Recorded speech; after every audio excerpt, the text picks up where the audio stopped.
नमस्कार मित्रांनो. एका अभियंत्यावर चिखलफेक करून त्याला चिखलाची आंघोळ घालून नितेश राणेनं त्याचा एक मोठा अपमान केला होता. आणि मित्रांनो, त्या प्रकरणामध्ये काल परवा 2 दिवसापूर्वी एक कोर्टाने न्याय दिला की एक नितेश राणेंना केवढा भला मोठी शिक्षा दिलेली आहे.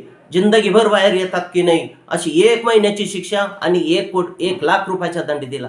मला सांगा, एवढ्या मोठ्या जरी एक सरकारी अधिकाऱ्यावर, जे बिचारे सरकारी कर्मचारी त्यांना एक ठराविक पगारावर ते काम करतात, यांच्यासारखा त्यांना 3-3 लाख रुपये सुद्धा पगार राहत नाही. आणि त्या अभियंत्यावर काही कारण नसताना त्यांच्यावर एक चिखलफेक केली आणि पूर्ण चिखलाच्या पाण्यानं आंघोळ घातली. आणि त्या प्रकारे कोर्टाने फक्त या नितेश राणेला 1 लाख रुपयाचा दंड दिला आणि 1 महिन्याची शिक्षा दिली. मग मला सांगा, ते एक त्यांच्या तोंडावरून सुद्धा म्हणत असतात की आपलं कोणी काही वाकडं करू शकणार नाही. आपले बॉस ही सागर बंगल्यावर बसलेले आहेत. म्हणजे त्या ठिकाणी मुख्यमंत्री देवेंद्र फडणवीस हे सागर बंगल्यावर आहे आणि माझं कोणी काही करू शकत नाही. मग याच्यातून एक सर्वसामान्य जनतेच्या मनात एक प्रश्न निर्माण होतो की आपला बॉस बंगल्यावर बसला म्हणजे न्यायव्यवस्था सुद्धा यांना काही करू शकत नाही का?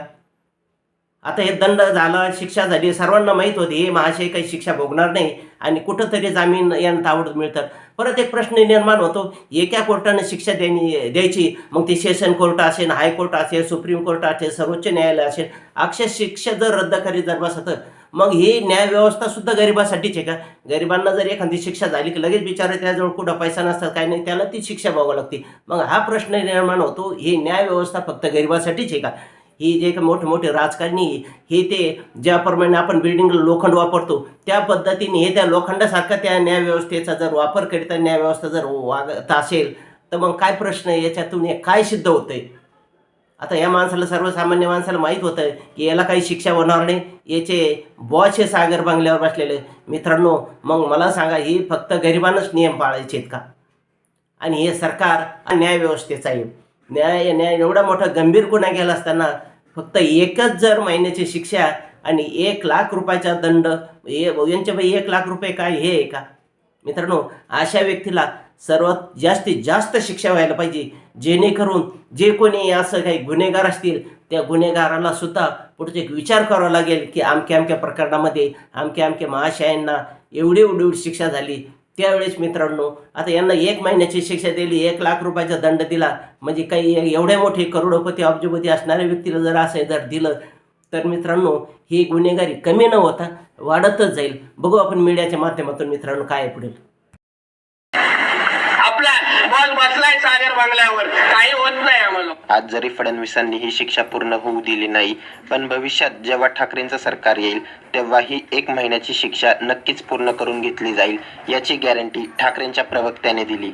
दीपक केसरकरांचं एक वाक्य तंतोतंत खरं ठरतंय. हे राणे कुटुंब पनवती आहे. राणेंनी एवढी पापं केली आहेत, ते जिथं जातात त्यांची सत्ता जाते. बाळासाहेबांनी राणेंना मुख्यमंत्री केलं, त्यानंतर लगेच शिवसेनेची सत्ता गेली. काँग्रेसने राणेंना घेतलं, ताबडतोब काँग्रेसची सत्ता गेली. 2019 मध्ये फडणवीसांनी राणेंना घेतलं, ताबडतोब फडणवीसांची सत्ता गेली. त्याला अशा प्रकारे चिखलाने आंघोळ घालायची आणि त्याच्यावर शिक्षा काय? 1 लाखाचा दंड. म्हणजे उद्या काय करतील, 1 लाखाचा दंड अगोदरच तयार ठेवतील. हा घ्या तुमच्याकडे 1 लाखाचा दंड, त्या अभिनेत्याला इकडे आणा, त्याला चांगली न्हावून पुसून आम्ही आंघोळ घालतो चिखलाने, हे चालेल? हा 1 लाखाचा नाही, हा 10 कोटींचा दंड ठेवायला हवा होता. आणि त्यांच्यासाठी 10 कोटी देखील काय आहेत ते असे ठेवतील. आजकाल ह्यांच्यासाठी 1000 कोटींशिवाय खालच्या वार्ता करायच्याच नाही. मला एक समजत नाही, मला माहित उपयोग झाला नाही, कारण ह्यांचे बॉस बसलेले असतात सागर बंगल्यावर. पहा हा व्हिडिओ. पोलिसांच्या समोर देतो, चिंता करू नका, माझं काही वाकडं करू शकणार नाही. आपला बॉस बसलाय सागर बंगल्यावर, काही होत नाही आम्हाला. म्हणजे राणेंचं नशीब किती खराब, विचार करा. मोठ्या राणेंचं एक पोरगा भाजपची चाकरी करतोय, दुसरा पोरगा शिंदे गटाची चाकरी करतोय. राणेंनी आपल्या आयुष्यात नेमकं काय घडवलं, आपण आपल्या आयुष्यात आपल्या मुलांसाठी काय केलं माहित नाही. पण एक म्हणतोय माझा बॉस सागर बंगल्यावर, एक म्हणतोय या कपाळाला गुलाल शिंदे साहेबांनी लावला, निवडून पण आणलं. मग राणेंनी काय केलं आम्हाला नाही माहिती. ती पत्रकारही आठवत असेल तुम्हाला. जसे कपडे बदलतात माणसं, तसे तुम्ही पक्ष बदलता. याला म्हणतात पद्धतशीरपणे घोडे लावणं. पत्रकारांनी हे असं वागलं पाहिजे, प्रत्येक नेत्याच्या मागे असं हात धुवून लागलं पाहिजे खर तर, पण ती पत्रकारिता आज दिसत नाही. आमच्या सर्वांना एक कुतूहल आहे की कपडे बदलता तसं तुम्ही पक्ष बदलता. याच RSSला तुम्ही हाफ चड्डी वगैरे असं एकेकाळी म्हणत होता जानवेवाले वगैरे, बोललेले, जानवेवाले तुमचे वगैरे व्हिडिओ बोलत सध्या होता. व्हायरल होत तर आहेत. त्या कसं हे होतं सगळं, आता विचारधारा जी आहे त्याच्याबाबत नेमका प्रश्न काय, म्हणजे इथंच बालगंधर्वच्या शेजारी तुम्ही गडकरींचा पुतळा उभा टाकल्यानंतरची तुमची भूमिका आजही त्या आम्हाला जो भूमिका पटते त्या भूमिका आम्ही स्वीकारतो.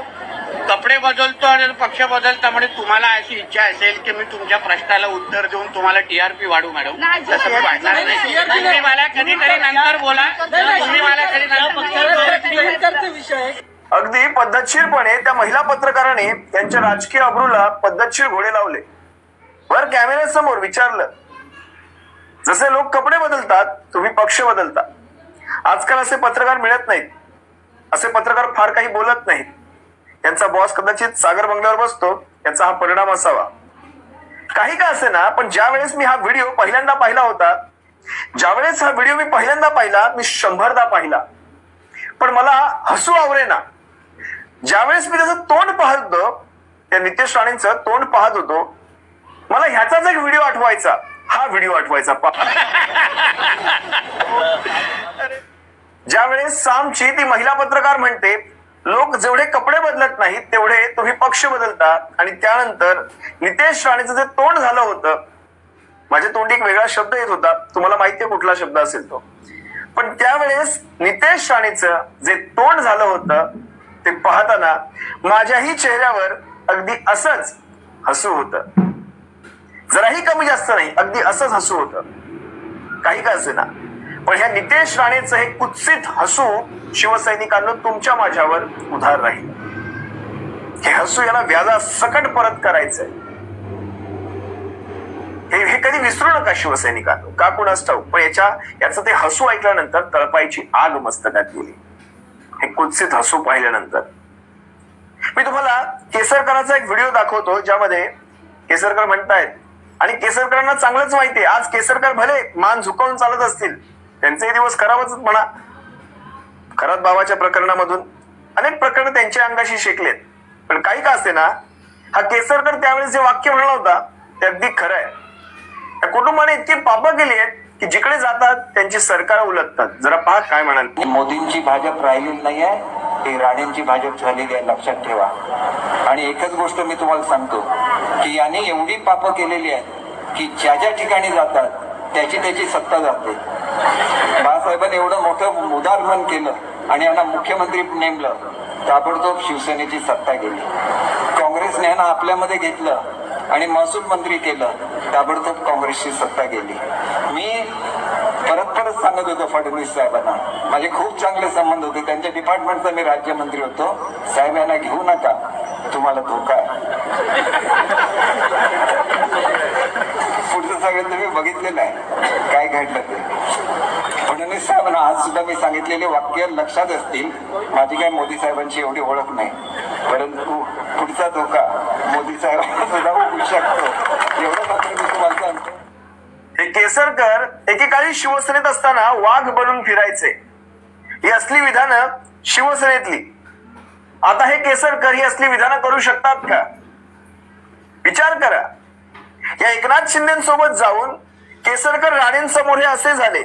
कायम हे असेच, अशाच अवस्थेत तुम्हाला राणेंसमोर केसरकर दिसतात, असे झुकलेले, वाकलेले, हात जोडलेले कायम. केसरकरांच्या चेहऱ्यावर तो आत्मविश्वास आता राहिला नाही. केसरकर, कोण होतास तू, काय झालास तू, अरे वेड्या कसा वाया गेलास तू. बरा होता तसा माणूस, इतकाही वाईट नव्हता, पण आपल्याच हाताने आपल्याच पायावर कुऱ्हाड मांडून घ्यायची जर खा झाली असेल तर आपण तरी काय करणार.